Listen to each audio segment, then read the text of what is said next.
حضرت ابو بکر صدیق رضی اللہ تعالیٰ عنہ جب نماز پڑھتے ہیں، آپ نے پڑھا ہی ہوگا ان کے مکی دور کے بارے میں کہ جب مکہ میں وہ نماز پڑھا کرتے تھے تو قریش کی عورتیں اور بچے جو تھے وہ آس پاس جمگٹا لگا کے کھڑے ہو جاتے، کیونکہ اتنا کثرت سے روتے تھے نماز میں کہ وہ ان کو آ کے تو حیران پریشان دیکھتے تھے۔ پھر ان لوگوں نے باقاعدہ مطالبہ کیا کہ ابو بکر باہر نماز نہ پڑھے، کہیں چھپ کے نماز پڑھیں، کیونکہ ہمارے بچے اور عورتیں متاثر ہو جاتے ہیں اس سے۔ ہماری نمازوں کا کیا حال ہے، اس سے کون متاثر ہوا آج تک اگر دیکھا جائے تو؟ کیونکہ اللہ تعالیٰ کے حضور ہم اتنی بے دھیانی سے کھڑے ہوتے ہیں اور اتنی لاپرواہی سے کھڑے ہوتے ہیں جیسے کوئی بات ہی نہ ہو۔ دنیا میں کسی بادشاہ کے دربار میں جا کر کھڑے ہوتے ہوئے تو ہم ایسے نہیں کریں گے، یعنی کسی دنیاوی بادشاہ کے دربار کا ایک ادب کرتے ہیں نا۔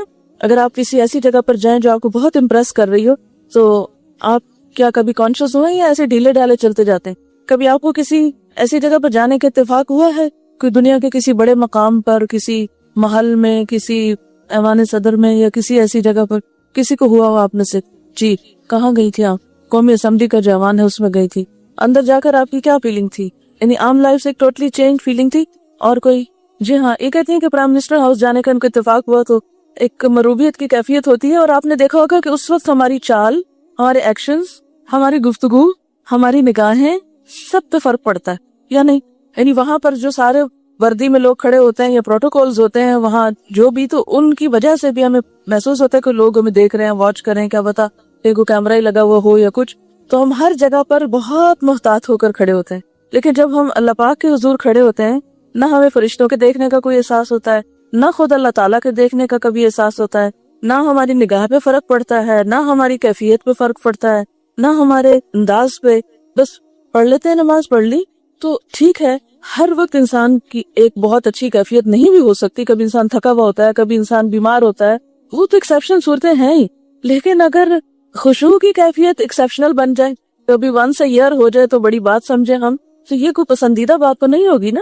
ایکسیپشنل یہ تو ہو سکتا ہے آپ تھکے میں آج، اسی لیے تو کہا کہ بھوک لگے نماز بعد میں پڑھو، پہلے کھانا کھا لو۔ اگر تمہیں نیند آ رہی ہے تو پھر کیا ہے، پہلے سو جاؤ پھر پڑھ لو۔ اگر واش روم جانے کی ضرورت ہے تو پہلے ہو آؤ۔ کیوں یہ باتیں کہی گئی ہیں؟ تاکہ نماز میں جو ہماری کیفیت ہونی چاہیے اس پہ اثر نہ پڑے، کوئی اور احساس ہمیں اوور کم نہ کرے، ہم پر غالب نہ آ جائے کوئی اور احساس، کیونکہ یہ ساری کیفیات شدید ہوتی ہیں نا، نیند، بھوک اور یہ سب، تو اس میں ہم کیا کرتے ہیں، دھیان ادھر ہی لگا رہتا ہے، جلدی ختم کرو تاکہ کچھ کھا لوں، جلدی ختم کرو کہ واش روم جاؤ۔ تو یہ چیز جو ہے پھر نماز کو صحیح نہیں ادا ہونے دیتی۔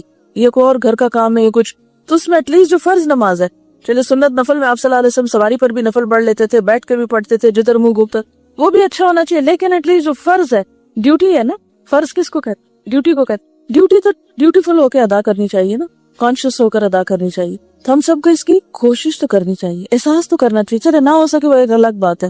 اصل میں احساس نہیں ہوتا نا کہ اللہ تعالیٰ دیکھ رہا ہے یا ہم اس کے دربار میں حاضر ہوئے ہیں۔